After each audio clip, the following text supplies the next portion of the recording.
Loud. Okay, we are officially recording. All right, so we are back with another episode of our career readiness course video podcast. I have two amazing individuals with me this afternoon from my previous, one of my previous institutions I used to work for here in Kansas City.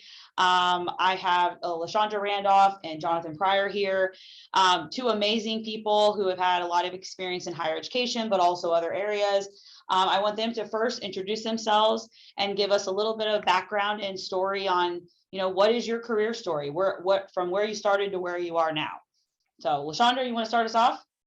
Absolutely. So hi, everybody. My name is Lashondra Randolph. Like she said, I serve as the education administrator and instructor for the National Society of Leadership and Success. And so my story actually started with me coming from Chicago. And so decided to make a decision to go away to college. When I went away to college at the time, I wanted to be a teacher. And it was something about, it was a test I remember having to take, and you had to take that to figure out whether or not you would make it or not. And so I did not pass that test. And I said, ooh, maybe education is not for me. And so then I went into criminal justice juvenile delinquency because I had a love of the law and I had a love of education. And so while I was going to college, I had a good time. What people don't tell you is you can actually get kicked out of school, because I did. And so by getting kicked out of school, I was told I wasn't college material. I didn't let those words define who I was. So in turn, I went back to the same school that said I wasn't college material, graduated, got my bachelor's. And then I went on and decided I am still interested in education. And I didn't know higher education was actually a degree. And so I talked to some of my mentors and they said, why didn't you consider it? Well, I didn't know it existed. So I got my master's in higher education administration, had a great time, worked in student activities for years, was a hall director in New York. I mean, just really had a great time. And then ultimately it led me to where I am now, which is on the corporate side. So still higher ed connected, but just more on the corporate side and really working with leadership and teaching executive and advanced leadership for certifications. But then also you can get up to 4 credit hours with your institution. So that's pretty much me in a nutshell. So even though my path started at education and kind of fell away, it still came back. So that's me. I'll go ahead and launch for myself, and it's great to be with you both. And Jess, thanks for having me. My name is Jonathan Pryor, pronouns are he, him, his, and I'm an assistant professor in the Department of Educational Leadership at California State University, Fresno. And the program that I primarily work with is our Higher Education Administration and Leadership program. And kind of the path that took me here was, I don't know if it was necessarily too windy, but I'm from rural small town Kansas. And I attended the University of Kansas for my undergraduate degrees, where I had no idea what I wanted to do. And I just kind of knew, I felt the social pressure of having to go to college and figuring out life. And as a young queer person, I was also kind of figuring out, like, how do I fit into these spaces on campus? And I quickly became involved with LGBT organizing as a college student. And at that time, the university didn't have support structures for LGBT students. So we were kind of left to fend for ourselves and create programs and advocacy and activism on campus for and on behalf of students. So after college, I still didn't know what I wanted to do, but I've heard of this field of higher education student affairs. And I had some folks who suggested that, oh, you might consider looking into these programs. And I'd moved to Northern Kentucky, Cincinnati, Ohio region, and got my first position in residence life in 2000, a year or two after college. I'll just leave it at that.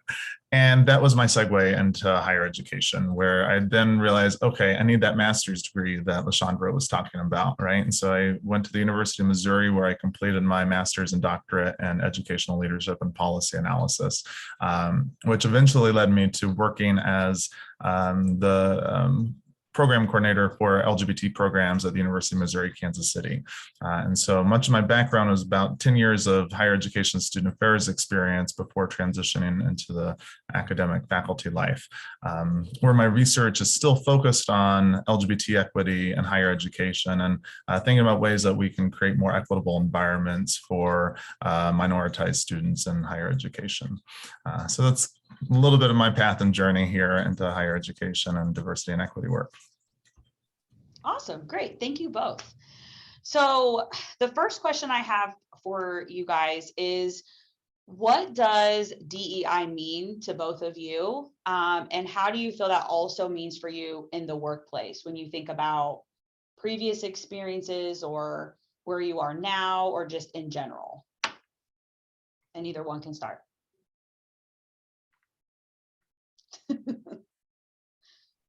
I can kick us off. You also have to understand, we go back. This question is kind of a complicated one for me, because I feel like a lot of times diversity, equity, and inclusion work is, from an organization perspective, can be surface level.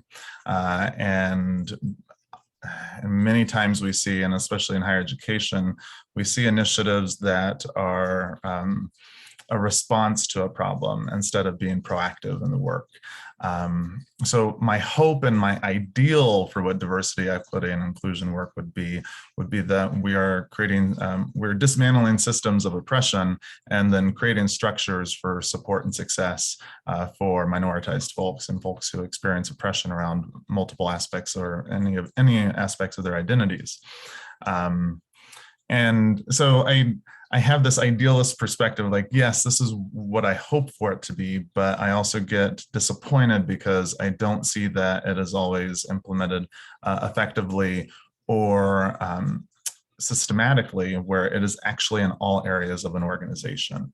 And so in the workplace, I think about that as every office, every space within an organization needs to be committed to those efforts. And that also starts at an individual level. So I would say the other thing that I think about in terms of this question is, how are you doing that work yourself?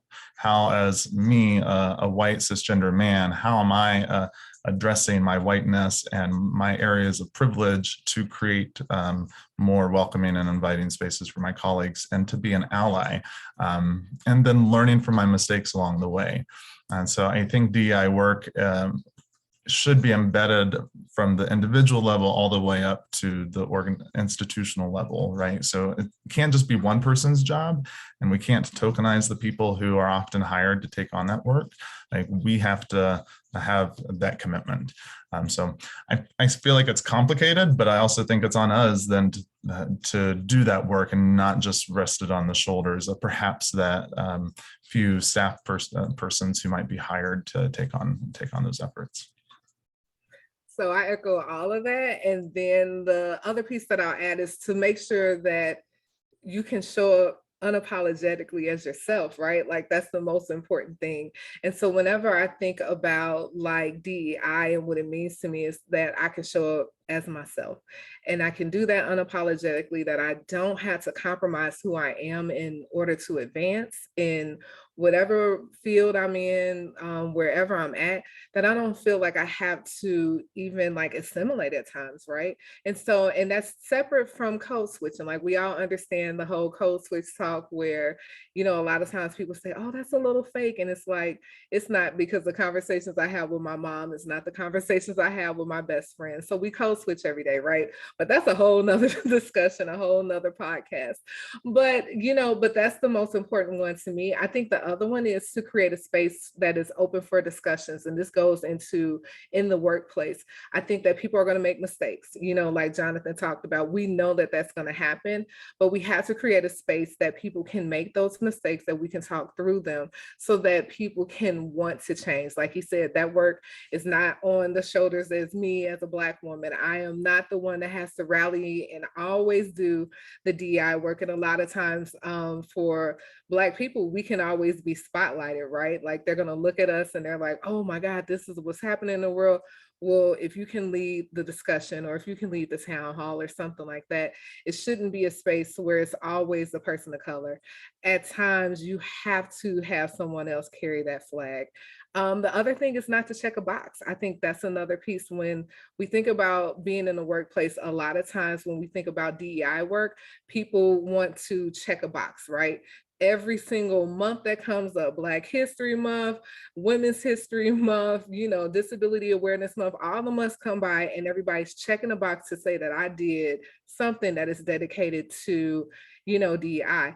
I do believe that it should be fused into your everyday. It is not something that should be Black History Month can't be singleized to just February, right? It should be fused throughout, right? So that you can feel that everybody is welcome and a part of this space together, again, unapologetically. Very well said, both of you. A lot of what you guys talk about, I have so many conversations with students about this when they're, especially the seniors that are job interviewing or internship interviewing or whatever that is. And I always tell them that, Lashondra, that first piece that you said, if you feel like you can't be who you are, then that's not the right place for you to work. And what I really appreciate that our office, we do have a very open community here in the Career Services Center. I can't say it for everyone on campus here at UCM, but I think here in our office, all students feel very welcome here. And I think this is such a topic that has to be addressed. And I think employers are getting better, but they're not at their best, for sure. So next question I have for you guys is, when you think about your previous work history and when you were searching for jobs, maybe like right out of college or even in the more present part of your life, how do you feel you align the values you have with the companies you were pursuing? Like, how did you make sure that your values aligned with what they value in their employees or their mission statement or whatever that might be? It's just that, right? So I went to the website. I'm a person that is going to search that website from beginning to end. I don't do the surface work, right? I think a lot of times when we're job searching, we go to the main page, we kind of skim through, we kind of read the about us, maybe a little bit about the mission, and then we kind of go, I don't care because, the money is good, so sign me up. I'm not that person. I've learned my lesson when I was younger about just getting a job specifically for the money and saying, oh, the money and the title looks good. But the reality is when I look at the mission, I don't see myself in it. I don't see myself in the vision. I don't see myself in the strategic plan. So I feel like if my younger self knew that, I probably wouldn't have been in some toxic environments that I was in. So all that to say, check the website, go deep, dig deep, but then also pay attention, especially if you're thinking about DEI, right? If you're looking to make sure that it's an inclusive space, do you have to dig to find that? Or is that something that is very present? Because when you go to sites now, you see, like, I love Sephora, right? And Sephora got a big old button that's like Black owned, like, items and things like that. It's right in my face. I can't help but see it. So that's another thing. How far do you have to dig to get the information you want? Does the mission really speak to you? That's important as well. And then also I look at social media, I look at articles, like, is there any news articles about this company or about this institution, whatever company you're trying to connect with? What do you see? What are people saying about them? What are the reviews? If it's like in the corporate side, there's reviews, like, what are they saying? So I pay attention to all of those things because that's what's important to me. It lets me know what I'm getting myself into, and then I can ultimately make the decision for myself on if I want to pursue. One of the things, when I think about the last couple of jobs that I've had, my identity has been a very big part of that position. So as a queer person, my work in Kansas City was related to LGBT education. And so I was hopeful that if they're hiring for this position, that I would find an affirming environment for that aspect of my identity. But I definitely looked into the different ways that they represented the organization and what was missing. And so I looked at thinking within a college and university environment, I pulled up the student newspaper to see what was going on campus. Essentially Lashondra's strategy, like you have to go beyond that surface level. And when I encourage folks to think about this outside of higher education, does that organization have an employee resource group that is dedicated to your experiences? Do they, and from an LGBT lens, are they on the Human Rights Campaign employee, now I can't think of the employee index that they host. But there are ways that organizations choose to represent themselves as affirming for who we are. And you can dig in online and through other resources. And I would also say in the interview process, if you're comfortable, I will acknowledge, I think that there's some privilege with being able to decline a job because sometimes our livelihood is more important. And I have certainly been closeted in the workplace, but I knew when I was making this transition into faculty life at Fresno State, I had to be very forward with who I am. I'm moving here with my husband. My research agenda is queer focused. And if you don't like that, then I'm not going to be a good fit for you and you're not going to be a good fit for me. And so when I showed up to campus for the first time, I looked for symbols of how I was included on campus. And I did that background digging into the campus newspapers and the histories of the community, because I was going from the Midwest to the Central Valley of California, a whole new world. And so those are ways that we can familiarize ourselves. And if we are able then to show up authentically, then you can start to tease that apart at the forefront. So I recognize sometimes it's easier said than done, but I would also encourage that, because it's important to be able to be your authentic self in the workplace, because I don't think we can thrive and grow in our careers and our fields if that's not a possibility. So much good information you guys just gave. I thought of a side question, so I'm going to throw us off for a second. So in interviews that you guys have been in and for previous roles, or even the one you're in now, was there a time where you felt comfortable asking questions around inclusivity or diversity or equity? And if so, how did you kind of frame those questions for those students that are, I do want to ask these in interviews, this is important to me that I find out these answers, or maybe they do digging and they can't find the answers they're looking for? How would you guys frame those questions? I'll go. So I'm gonna bring it up all the time because I'm a Black woman, right? And I want to make sure that the environment I'm going into is supportive and inclusive. So I outright ask it. I ask about affinity groups. So I worked in higher ed, before I went to the corporate side. And I asked the same question when I went over to the corporate side. Are there affinity groups that you all have, for someone who looks like me?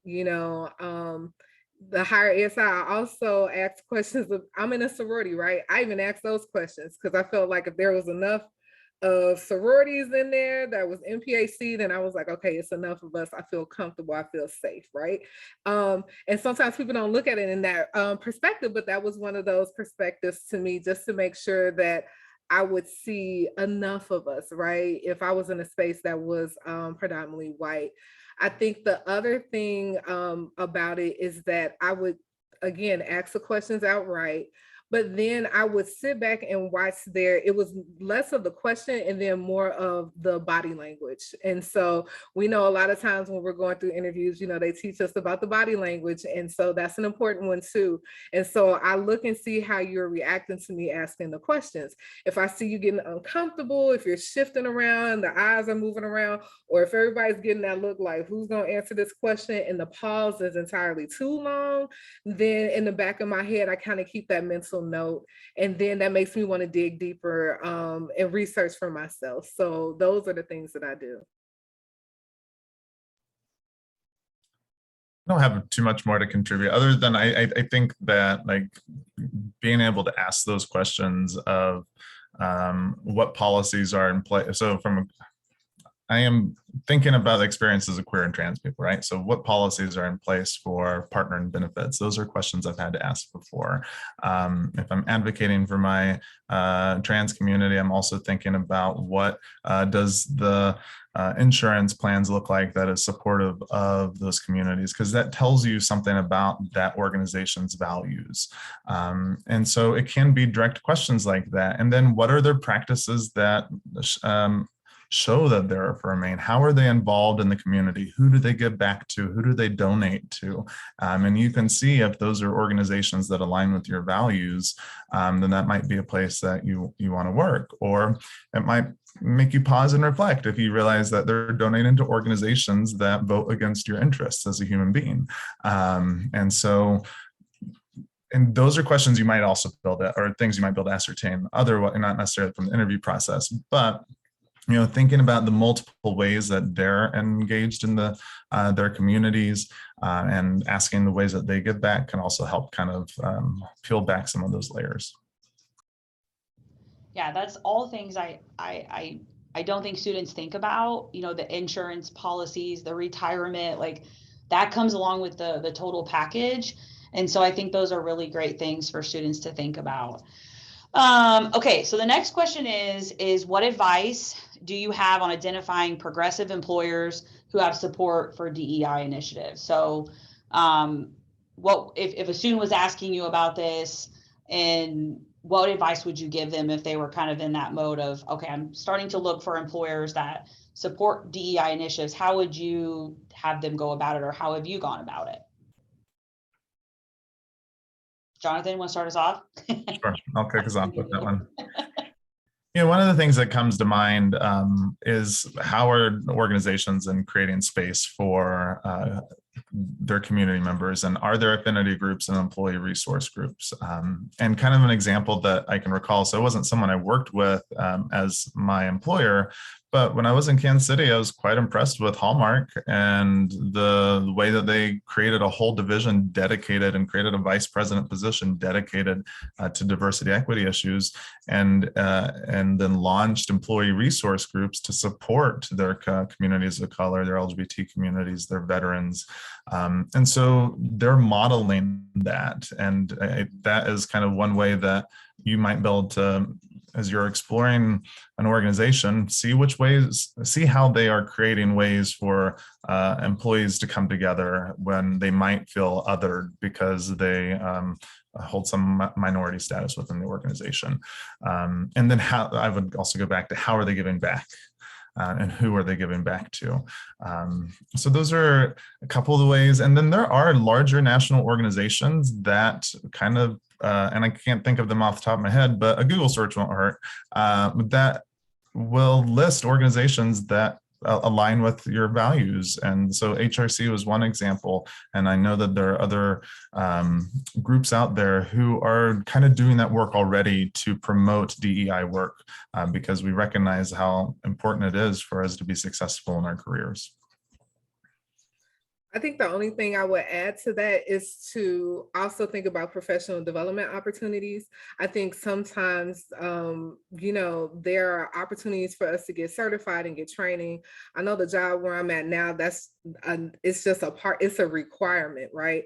And I think a lot of times when we start a job, you kind of watch a video about diversity, like D is for diversity, I is for inclusion, right? And then you check that box. But, with where I'm at right now, it's very intentional training.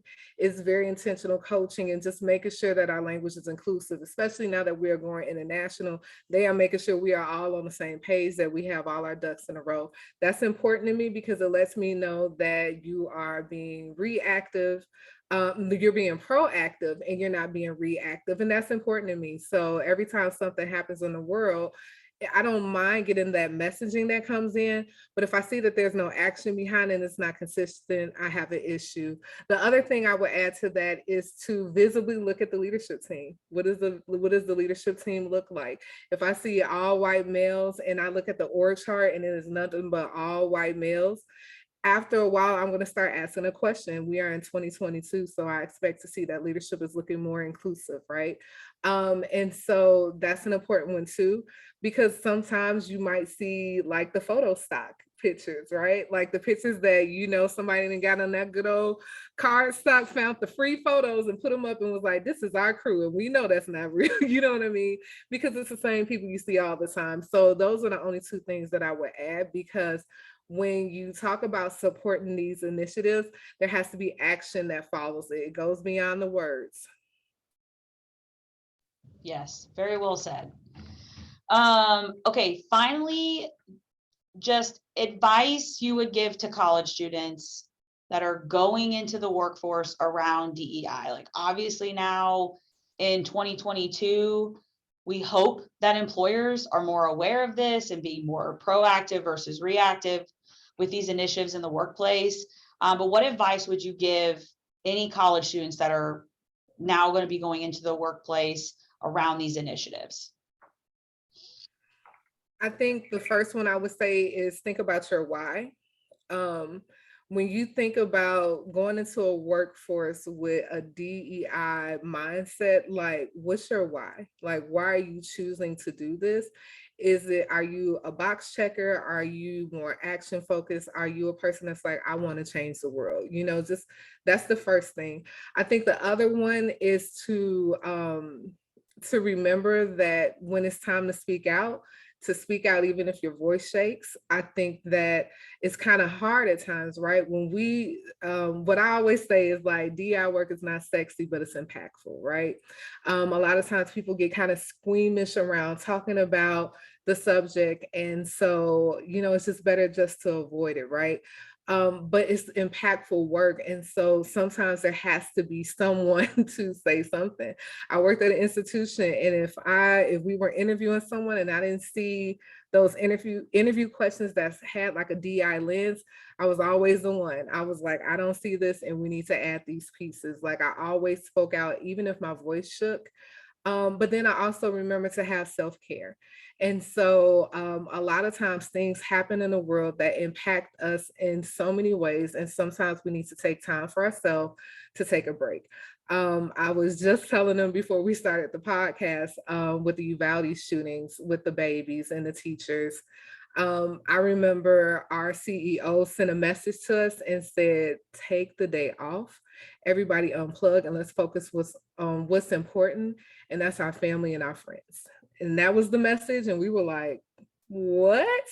But he meant that, right? And then we had a conversation where we could talk through those feelings, because that was a hard day, right? And there were so many other moments that's been happening these past couple of months that's happened, but that self-care was important, to take that day off to, reflect, recharge, be with the people that I loved and talk through my feelings. It spoke volumes, right? But it also reminded me the importance of self-care.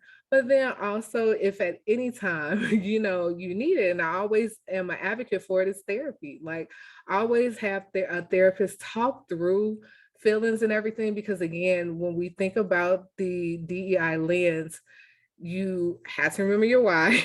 You have to take care of yourself, but you also know that, when you are making impact and you're making change, it can wear on you as well. So. Yeah, that burnout is, especially if you're the one doing DEI work, is why a lot of people leave the field. And it can be exhausting work. And takes so many different tolls. So I think I echo everything Lashondra just shared. The other thing I think about is find ways to create community if you can, because those are going to be the folks who help get you through those challenges. And also it can be your allies and advocates to advance change if you are leading specific DEI initiatives, because let's be real, if you're leading an initiative that didn't exist before, that means there's some people who don't want it. And so creating a base of support, it might be starting off in the organization and assessing and figuring things out and staying quiet for a while.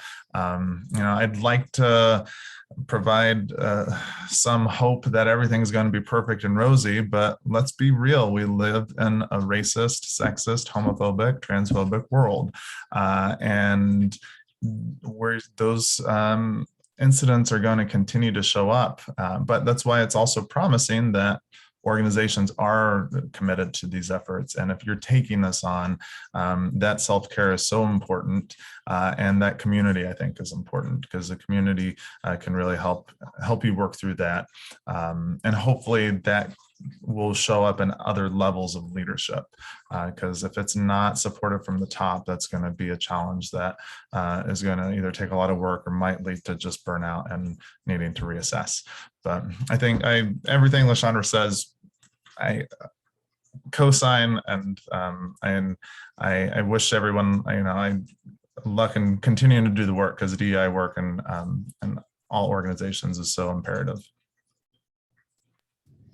Yeah, and I remember I still remember when I interviewed at UMKC, I still tell, when I went to Rockhurst, when I went here, I would always praise the staff I got to work with about how you were so DEI focused. I remember you guys asking me a lot of questions around there, and I remember leaving like, oh, I don't know if I did very well, and so I remember really appreciating that about the staff there, and I haven't had that as much in the staffs I've worked with since then. And so I think that's one thing I really took away from my very brief experience at UMKC with the staff that I got to work with, was how much that was so embedded into the work that you all did and the person you each were. And I know I really appreciated that. And I know the work I do in career services is so crucial to any college student, because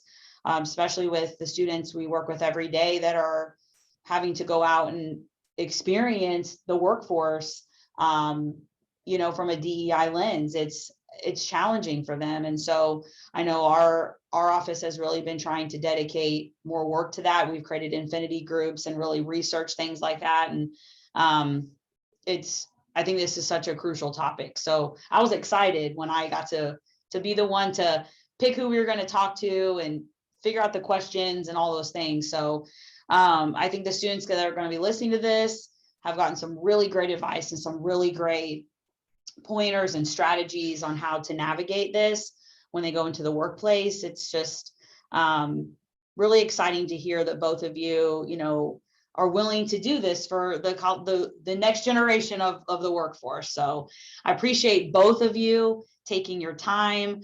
Is there any final thoughts that you want to share with the listeners today? Anything else?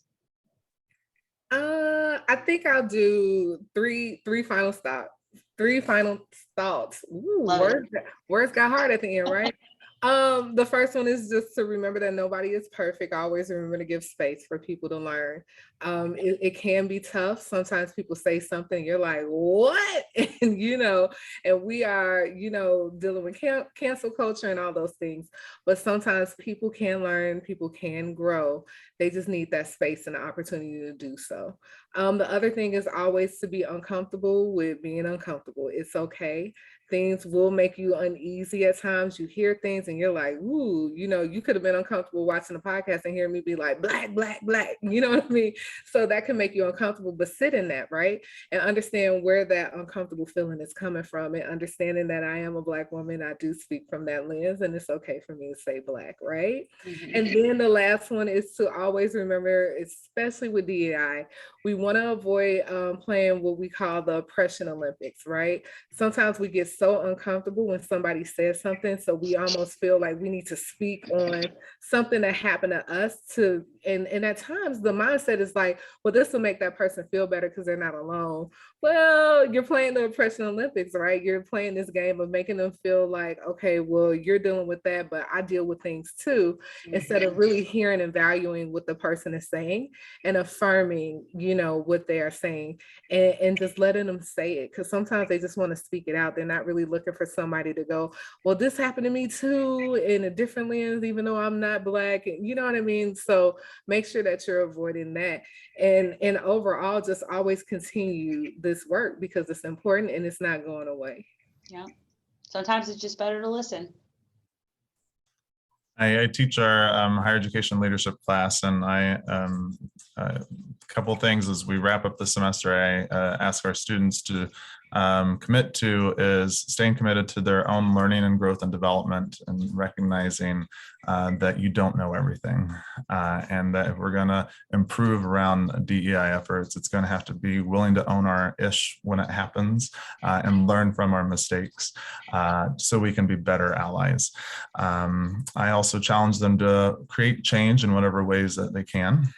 So if you're in, as you obtain different positions of authority or power, think about how can you help others along the way, or advocate for others along the way. And sometimes that might be creating community with others to advocate for change. And then I'd also echo one of the first things LaShondra said, of being your authentic self as best as you can, and showing up as who you are, and then obviously supporting those who show up as their authentic selves too, right? So a couple last minute thoughts. It's really been a pleasure to be here with you both. Yeah. Like I said, thank you guys both so much for giving such amazing advice to students, and we'll have you back hopefully for another episode on another topic or whatever we come up with. So all right, I'm going to stop recording. All right.